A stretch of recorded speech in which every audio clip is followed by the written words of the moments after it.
tahun 2006 saat saya masih kuliah di Fakultas Hukum di UGM. Selesai kuliah, saya jaga outlet di laundry. Terus orang tua menentang, kamu jauh-jauh ke Jogja cuma jadi tukang cuci, mau jadi apa? Katanya gitu. Minta waktulah 1 tahun gitu untuk membuktikan saya bisa sukses di bisnis laundry ini. Akhirnya Simply Fresh berkembang. Jadi sempat saya lifestyle ya, beli mobil Eropa baru-baru dari showroom langsung ya, beli motor Harley Davidson baru, saya beli 4 rumah langsung, dan itu kan semua dari bank gitu ya. Saya hitung itu sekitar ya 10 miliaran lah. Jadi saya ingat itu ngangsur itu sekitar bulan tuh hampir 200 juta. Nah, dari situ saya juga merasakan sih banyak masalah. Semua saya jual ya, sempat naik motor lagi gitu ya.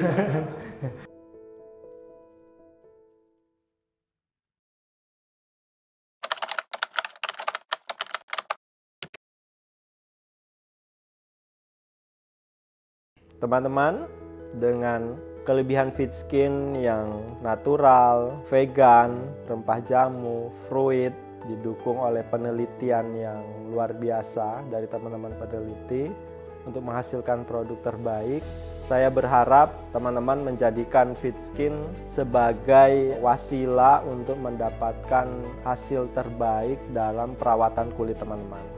Memang mungkin fit skin belum bisa memberikan hasil yang ujuk-ujuk menjadi bagus, tapi insya Allah dengan pemakaian yang rutin, dengan tanpa melupakan doa, cepat atau lambat, fit skin akan memberi manfaat yang terbaik untuk kulit teman-teman.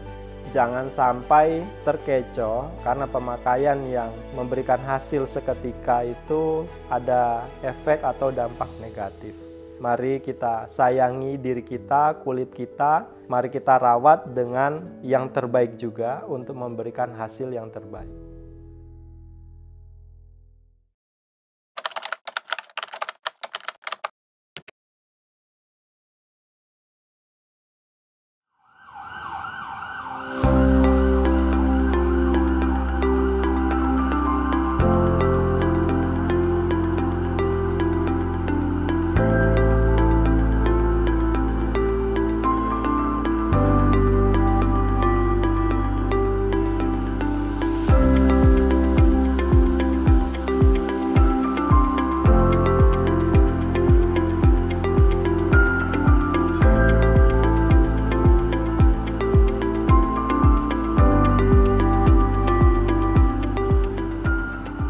Assalamualaikum warahmatullahi wabarakatuh. Nama saya Agung Nugroho Susanto, owner dan founder dari Simply Group.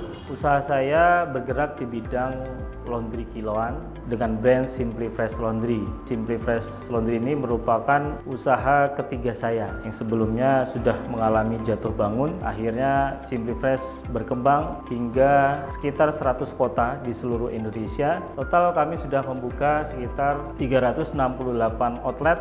Simply Group sendiri sekarang sudah berkembang bukan hanya di bidang laundry tapi juga bergerak di bidang penginapan dengan nama Simply Homey Guest House. Sudah buka sekitar 40 guest house di 4 kota dan ada juga bergerak di bidang supporting bisnis kami yaitu di bidang chemical dengan brand Fresh Lab. Dan ada juga bisnis premium laundry ya, brandnya namanya Simply Prime Laundry yang itu kebetulan baru ada di Jogja saja. Teknologinya pun berbeda. Simply Fresh Laundry ini termasuk pelopor laundry kiloan di Indonesia. Saat itu saya merintis buka tahun 2006 saat saya masih kuliah di Fakultas Hukum di UGM. Selesai kuliah, saya jaga outlet di laundry, dibantu 2 orang karyawan saat itu. Memang konsepnya kiloan. Berkembang ketika kami buka cabang di Jabodetabek, di Medan, di Makassar, itu orang masih pada bingung, laundry kok ditimbang, laundry kok dikiloin. Terus kami lakukan edukasi dan ya alhamdulillah banyak media yang ngeliput. Akhirnya orang banyak tahu gitu ya tentang konsep laundry kiloan. Dan kita sekarang bisa melihat laundry kiloan sudah menjamur ya di seluruh kota, itu sudah ada lah. Kalau yang pasti pertama enggak sih, tapi yang mempelopori akhirnya banyak orang tahu. Bedanya kalau dengan yang Simply Prime Laundry ini memang konsepnya orang biasanya bilang dry cleaning gitu ya, yang cuci satuan. Kalau kami konsepnya wet cleaning sih, dan memang pelayanannya bukan ditimbang tapi memang per pieces. Simply Prime ini lebih kepada baju-baju yang pesta, jas, batik gitu ya. Segmennya pun berbeda ya.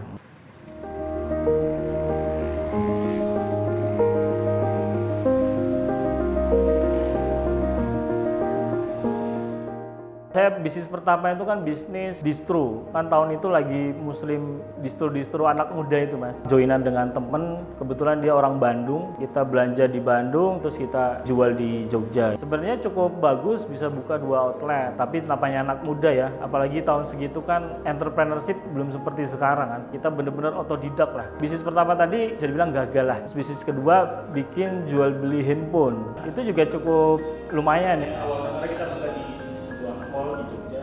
Kendalanya karena saya masih kuliah, jadi nggak full standby di outlet. Sementara bisnis counter handphone itu kan cukup erat kaitan dengan tawar-menawar. Dan singkat cerita ditutup, barulah tahun 2006 berbisnis laundry. Jadi kebetulan orang tua saya itu tinggalnya nggak di Jogja. Saya di Jogja itu ada rumah lah, cuma saya sendiri. Dari situlah saya mencuci nge-laundry. Sementara pas tahun itu orang laundry itu ya modelnya masih rumahan ya, masih belum di konsep yang bagus. Itu saya melihat di situ. Oh ini jadi peluang ini kalau kita lakukan inovasi-inovasi. Kita buka outlet Simply Fresh Laundry yang pertama, kita langsung inovasi. Misalkan 7 pilihan aroma pewangi. Jadi yang outlet-outlet lain atau laundry-laundry lain yang pewangi itu ya suka-suka ownernya. Kita sudah kasih pilihan pewangi. Lalu kita buat lagi laundry kilat 4 jam jadi. Lalu pernah juga kita ada satu inovasi yang dapat rekor muri juga. Itu kita laundry kiloan pertama di Indonesia menggunakan teknologi ultraviolet. Saya ngelihat air isi ulang. Nah, itu saya duplikasi itu. Laundry airnya sebelum masuk mesin cuci kita sterilkan dulu pakai sinar UV tadi ya. Sebenarnya manfaatnya buat orang-orang yang punya alergi kulit, misalkan bayi ya, atau orang-orang yang punya kalau kulitnya sensitif yang dia harus higienis. Dan alhamdulillah sih itu dapat rekor muri juga.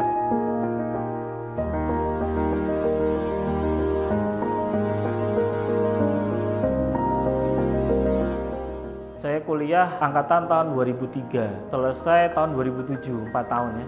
IPK lumayan, kebetulan 3,3. Terus orang tua sedikit menentang, kamu jauh-jauh ke Jogja cuma jadi tukang cuci mau jadi apa, katanya gitu. Cukup makjeleb gitu ya. Saat itu Simply Fresh baru 2 outlet ya. Saat itu saya masih belum fokus total sih, karena harus nyambi kuliah dengan bisnis. Dan akhirnya sempat ngikutin permintaan orang tua melamar di sebuah perusahaan BUMN lah. Gajinya cukup besar di situ ya. Tahun segitu informasinya gajinya sekitar 15 juta per bulan. Tahun itu gede sekali. Saya sempat sampai menyisihkan tahap 1, menyisihkan ribuan orang lolos. Tahap 2 juga lolos lagi. Tapi di hati kecil saya malah, wah ini kalau lolos terus alamat saya keterima nih kan gitu. Jadi saya malah misinya itu bukan diterima ya. Akhirnya ketika tahap berikutnya itu ngomonglah ke orang tua gitu. Minta waktulah 1 tahun gitu untuk membuktikan saya bisa sukses di bisnis laundry ini. Dan akhirnya orang tua barulah ngasih dukungannya lah. Dan singkat cerita yang tadi adalah asal-asalan dan gak keterima. Berikutnya saya fokus total 100%. Alhamdulillah ya, dari 2007 ke 2008 itu outlet Simply Fresh tumbuh 30 cabang. Kenapa pertumbuhannya cepat? Saya sempat berpikir kalau perusahaan besar mereka untuk ekspansi dia bisa IPO. Jadi IPO itu ke pasar modal, lalu dia tawarkan sahamnya. Itu saya berpikir, lah kalau UKM bagaimana? Usaha kita kan usaha kecil gitu kan. Terus ada namanya franchise atau waralaba. Nah dari situlah saya mempelajari tentang konsep franchise. Ketika kita buka penawaran kemitraan, banyak sekali animonya gitu. Ya karena memang itu konsep yang baru ya, laundry kiloan. Yang tahun itu orang banyak belum tahu. Ketika kita tawarkan, banyak peminatnya dan kita bisa buka dalam setahun tadi sekitar 30 cabang.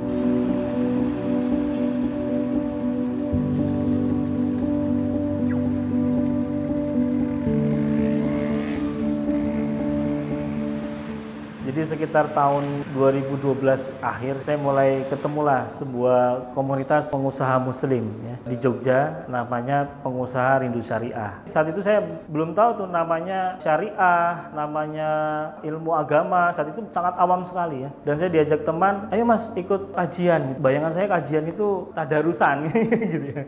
Enggak, ngaji ini belajar agama. Akhirnya singkat cerita saya ikut dan barulah di situ saya paham, oh ternyata Islam itu sangat luar biasa. Ternyata Islam itu ngatur juga kita dalam bermuamalah. Kita misalkan jual beli, akad-akad Islami. Saya baru tahu juga tentang riba. Ternyata yang saya lakukan selama itu salah semua. Sudahlah akad-akadnya salah, masih menggunakan riba. Akhirnya dari situlah saya menjalankan namanya proses hijrah. Saya mulai merombak bisnis. Sementara selama ini saya berbisnis, akad bisnis bisnis pun ya berdasarkan nilai-nilai yang saya pahami gitu. Dan saya seorang sarjana hukum, paling tidak hak dan kewajiban memenuhi kedua belah pihak. Nah ternyata nggak cukup sampai di situ, dan dari situlah saya rombak akad-akad bisnisnya. Saya juga mulai berhijrah ya, utang-utang riba. Saya ingat sampai ya nggak banyak sih, sampai 10 miliar gitu. Itu saya utang riba. Harus berjuang juga ya, berjuang untuk menyelesaikan itu ya. Sampai kami pun untuk menyelesaikan riba tadi ada yang kita gugat ke pengadilan, itu juga ada ya. Ya alhamdulillah ya, dikasih kemudahan oleh Allah, satu persatu diselesaikan. Ya harus jual aset. Jadi sempat saya lifestyle ya, beli mobil Eropa baru-baru dari showroom langsung ya, beli motor Harley Davidson baru langsung ke Mabuanya ya, di showroom langsung. Terus beli beberapa rumah, saya beli 4 rumah langsung buat unit Gesos, dan itu kan semua dari bank gitu ya, saya pinjam ke lembaga pembiayaan lah. Sampai dengan kalau dihitung-hitung, saya hitung itu sekitar ya 10 miliaran lah. Jadi saya ingat itu ngangsur itu sekitar sebulan tuh hampir 200 juta ngangsur gitu ya, musibah ya di situ ya. Ternyata yang saya pakai tadi semua ya basisnya riba, karena ada bunganya kan. Nah, dari situ saya juga merasakan sih masalah bisnis, masalah internal keluarga juga, kok kayaknya banyak masalah. Saya juga sempat mencari-cari sih, sebenarnya salah saya apa sih kok banyak masalah begini gitu. Ya alhamdulillah ya, ditemukan dengan komunitas pengusaha rindu syariah itu, saya jadi paham, oh ternyata itu dosa semua. 1 dirham riba itu seperti 36 kali berzina. Wah itu kan,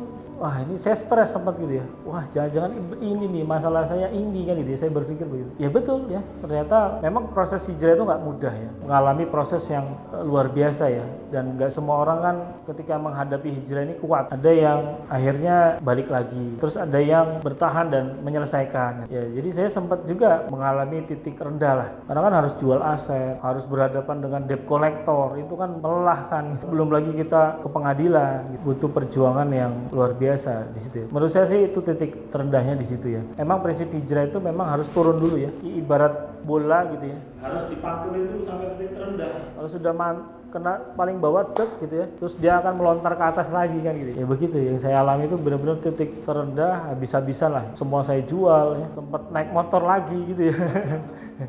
Tapi aset-aset yang penting ya kita selamatkan gitu ya, kayak rumah. Jadi kita ada skala prioritas lah gitu ya, mana yang harus dijual, mana yang harus diselamatkan. Mobil-mobil tadi kita jual, dan ya alhamdulillah ya, dikuatkan juga bisa terselesaikan dan bangkit lagi gitu. Saya belum pernah menemukan orang ketika hijrah itu langsung melesat, itu belum pernah ada. Pasti harus jatuh dulu. Ibarat kata itu lagi di laundry lah gitu ya, lagi dicuci dosa-dosanya.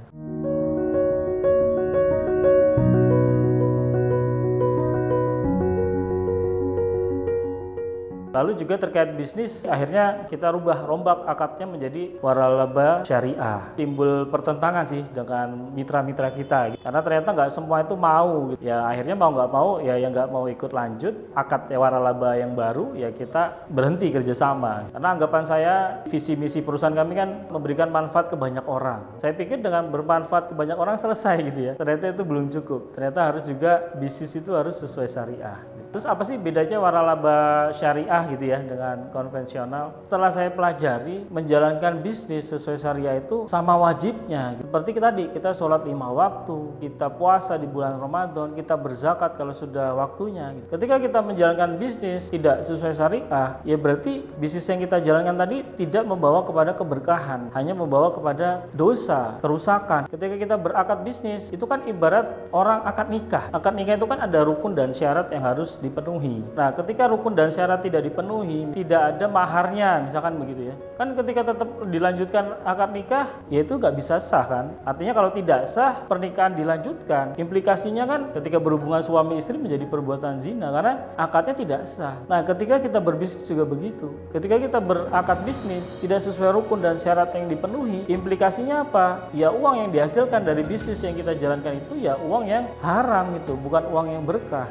Hanya gara-gara akadnya tidak sesuai dengan syariat Islam. Nah, dari situ saya luar biasa sadar, ketika dulu masih akadnya masih konvensional, itu sering banget masalah dengan mitra-mitra kita. Ada aja masalah gitu ya, kok kayaknya nggak selesai-selesai gitu ya. Dan setelah saya berhijrah terus ganti dengan akad yang syariah tadi, masalah tadi kayak hilang gitu saja. Dan ternyata memang di dalam akad bisnis itu ada yang sesuai syariah ya, ada standar-standar, rukun-rukun dan syarat-syarat yang memang itu di luar logika manusia ya, menurut saya ya. Ada aturan-aturan aturan yang harus dipenuhi, dan ternyata ya itu aturan dari Allah Subhanahu wa taala. Justru disitulah letak keadilannya. Jadi para pihak itu benar-benar adil gitu, hak dan kewajibannya itu benar-benar tidak ada yang dizolimi. Contohnya, jadi di dalam bisnis Simply Fresh dan bisnis saya yang lain ya, salah satu akadnya gitu ya, ini saya cerita tentang akadnya adalah namanya sirkah. Sirkah ada sirkah mudharabah, sirkah inan. Ketika kita bersirkah, kan ada pengelola, ada pemodal. Di dalam akad sirkah ini, ketika ada kerugian, yang menanggung adalah justru dari pihak pemodal. Misalkan kita berbisnis,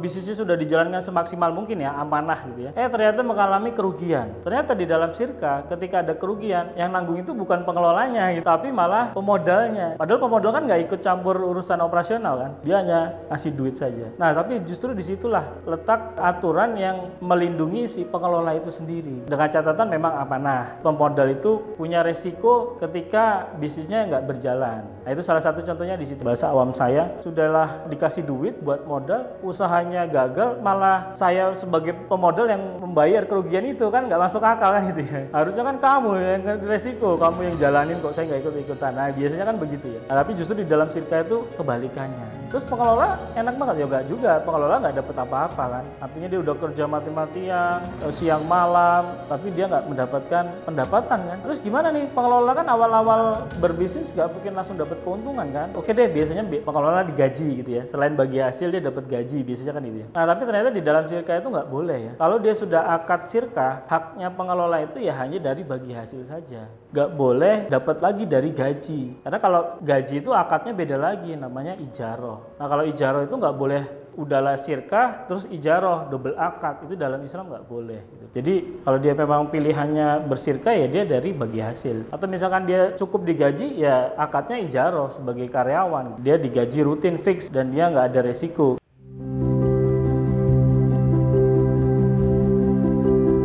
Dalam waralaba konvensional ada namanya royalty fee. Dia menjalankan usaha, terus wajib mitranya tadi membayar royalty fee sekian persen. Itu fee atas apa sih ya? Fee atas pemakaian merek, SOP. Setelah saya tahu, oh ternyata di dalam Islam itu nggak ada namanya royalty fee. Karena nggak jelas, ini akad atas apa. Berarti nggak bisa dong diwaralabakan. Ternyata bisa, ada solusinya. Kejelasan objek akadnya. Misalkan di dalam waralaba, di dalam syariah ya, boleh namanya sewa merek atau jual beli merek itu boleh. Menurut ulama-ulama kontemporer ketika di zaman dulu Rasulullah ya, ada seorang sahabat yang disuruh untuk menikah. Lalu sahabat ini bilang, "Wahai Rasul, bagaimana dengan maharnya? Sementara aku membeli cincin dari besi saja aku tidak mampu." "Oh ya sudah, maharkan saja hafalan Al-Qur'anmu." Makanya boleh di dalam akad nikah maharnya itu misalkan membaca surat apa gitu ya. Nah, itu sebagai dasar bahwa ternyata mahar atau hal yang berharga itu bukan hanya yang bentuknya fisik. Ternyata boleh juga sesuatu yang tidak berwujud tapi itu memiliki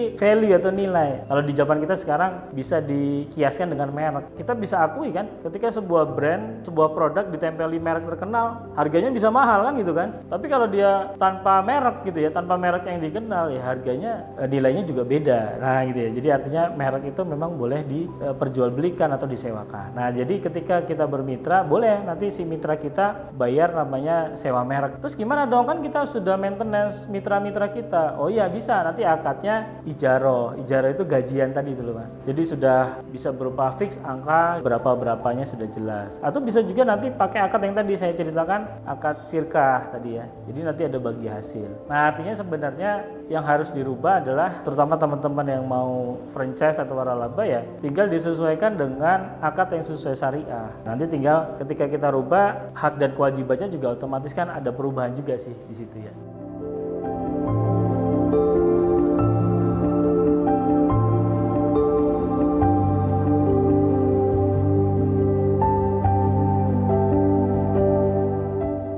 Ternyata di dalam laundry itu juga ada aturan syariahnya ya, namanya proses toharoh, pensucian. Jadi baju itu yang terutama yang kena najis ya, nggak bisa langsung disatukan dalam mesin dicuci gitu, tapi harus proses toharoh dulu, disucikan menggunakan air mengalir. Itu juga salah satu prinsip syariah ya di dalam berbisnis laundry, dan itu kita ajarkan juga gitu. Nah, bagi sebagian orang kan itu cukup merepotkan ya, butuh edukasi lagi ya, akhirnya terfilter sih. Apalagi kita udah ngomong kita waralaba syariah, jadi nggak hanya bisnis itu melulu melulu soal uang, tapi kan soal keberkahan. Kalau dapat uang tapi nggak berkah, buat apa? Hidup kita kan di dunia sementara. Kita yakini itu sebagai seorang muslim.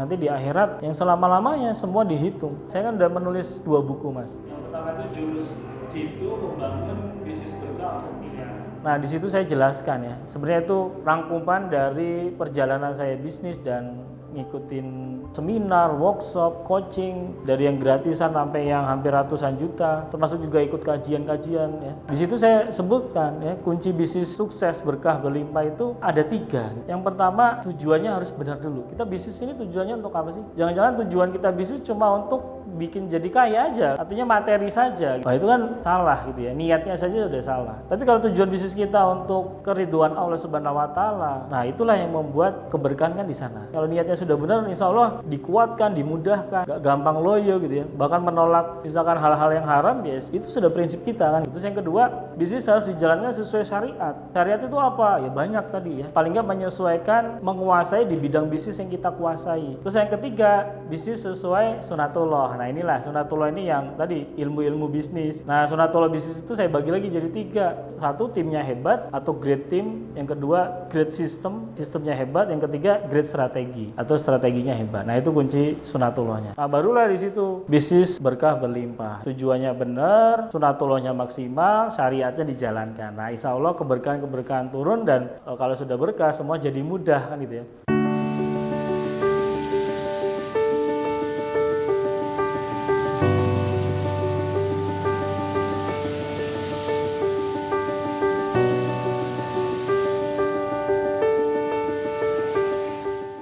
Bangun bisnis itu punya sistem. Sistem itu ya pertama kita punya struktur organisasi yang jelas. Karyawan kita ini bertanggung jawab kepada siapa sih? Itu strukturnya harus dibuat yang jelas dulu. Supaya nanti dia jelas pertanggung jawabannya dia kepada siapa. Kedua, buat namanya SOP, Mas. Standard Operating Procedure. Jadi setiap bisnis apapun itu harus punya SOP yang jelas. Misalkan kita bisnis restoran. Kita narik orang yang hebat nih. Kebetulan dia chef bintang 5. Otomatis kan dia sudah pengalaman kan. Tapi kita punya resep yang salah gitu loh. Sementara chef tadi disuruh masak pakai resep yang salah. Sejago apapun chefnya, kalau resepnya salah, ya makanannya amburadul kan. Tapi kalau resepnya bagus, bisa jadi mungkin yang chefnya nggak harus yang bintang 5 deh, tapi bisa makanannya enak. Nah, resep ini ibarat SOP tadi, Mas. Jadi kita punya SOP, urutan-urutannya jelas. Nah, barulah nanti ditambah lagi dengan culture budaya yang kuat di dalam perusahaan. Budaya itu apa sih? Ya nilai-nilai yang kita yakini. Misalkan apa nilai yang kita yakini? Disiplin. Berarti ya disiplin ini harus nomor 1. Kalau sampai ada yang nggak disiplin, misalkan terlambat 1 menit pun ya harus dikasih sanksi. Itu ya bisa yang mendidik. Misalkan mau baca 1 buku atau menambah hafalan Quran, nah kan boleh juga mendidik kan. Nah itu namanya menanamkan culture. Nah jadi diantaranya gitu Mas, biar sustain. Akhirnya nanti bisnis ini bisa tumbuh, terjaga terus kualitasnya. Timnya juga bagus, kuat, ada training berkelanjutan. Jadi kalau di Simply Group itu ada namanya Saturday Learning Day ya. Jadi ada setiap Sabtu itu ada harinya belajar. Jadi nanti kita kasih pelatihan-pelatihan yang dibutuhkan tim. Jadi tim itu juga tumbuh. Nah, supaya tim tumbuh dilatih. Bisa internal sifatnya, bisa juga eksternal. Misalkan kita kirim ikut pelatihan kemana. Dengan begitu nanti kita punya duplikasi diri kita kan. Lama-kelamaan tim kita kan jadi pintar. Nah, nanti bisa diangkat, promosikan jadi profesor, bisa jadi manajer, bisa jadi direktur. Nah, itu namanya sistem, struktur. Kalau kita udah bisa, kita tinggal aja bisnis tetap jalan, oh berarti itu udah jadi sistemnya. Nah itulah yang dinamakan sustain ya. Dan ketika sudah begitu, kita mau melirik bisnis lain ya boleh-boleh saja. Karena kan sudah ada tim yang menjalankan. Saya nggak harus mantengin tiap hari, tinggal reporting aja ya mingguan. Terus juga bulanan. Nah bisnis sudah ada posnya masing-masing.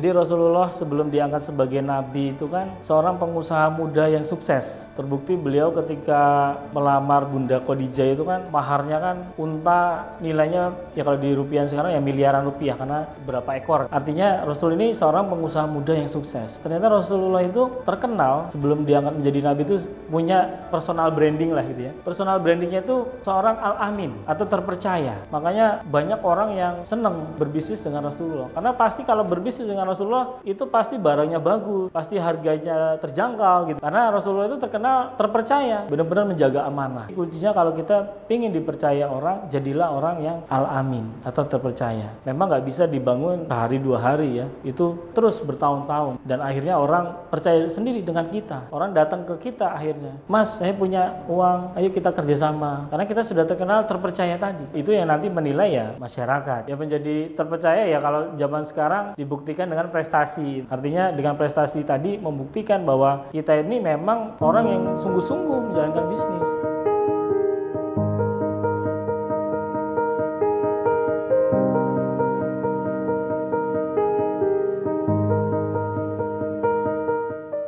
Kalau di dalam ilmu branding itu kita punya diferensiasi atau orang juga biasanya nyebut unique selling point. Kita harus tahu target segmen kita siapa. Memang Simplifresh itu sempat merubah target segmen. Kalau dulu awal-awal kita bisnis itu memang target segmennya mahasiswa. Otomatis apa? Harganya terjangkau. Semakin ke sini, kalau kita pakai target segmennya mahasiswa agak berat. Sementara di luar sana banyak yang harga laundry yang banting-bantingan murah kan gitu. Nah, lalu akhirnya kita ngerubah segmen targetnya, kita rubah. Segmen targetnya adalah orang kerja atau keluarga dan dia nggak sempat ngurusin laundry gitu. Dari situlah kita juga harga bisa lebih stabil ya. Kita naikkan. Makanya kalau di Jogja ini termasuk laundry kiloan termahal lah, bisa dibilang gitu ya. Tapi ya tetap ramai gitu. Tapi kita jamin garansi 4 jam jadi. Jadi tujuan kita menyasar segmen tadi orang yang butuh kecepatan, orang-orang yang nggak mau ribet. Nah, keunggulan ini memang macam-macam. Makanya tadi harus ditentukan dulu segmen targetnya siapa, baru bisa ditentukan keunggulannya apa. Taunya gimana? Ya masalah-masalah orang-orang tadi yang kita incer. Kan nanti ketemu. Sementara kebanyakan orang berbisnis ketika ditanya segmen target kamu siapa? Oh, semua orang. Kalau semua orang itu salah itu. Nggak boleh begitu ya. Kalau semua orang, kebutuhan orang kan beda-beda. Terus kita mau ngincer kebutuhan yang mana kan gitu.